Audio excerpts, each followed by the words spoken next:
disciples did as Jesus had directed them, and they prepared the Passover. When evening had come, he sat down with the 12. Ken, basahin mo. 20. As they were eating, he said assuredly, I say to you, one of you will betray me. Matthew 22. And they were exclaiming, Lord, it is I. Chapter 23. He answered and said, He who dipped his hand with me in the dish will betray me. Matthew 24.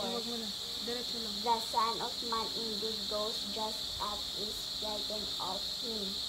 Blessed and broke it and give it to the disciples and said, Take it, this is my body.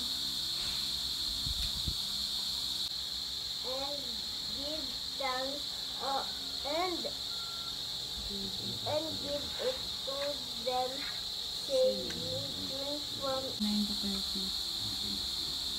But I say to you, I will not drink at this fruit of the vine from now on until the day when I drink it new with you in my Father's kingdom.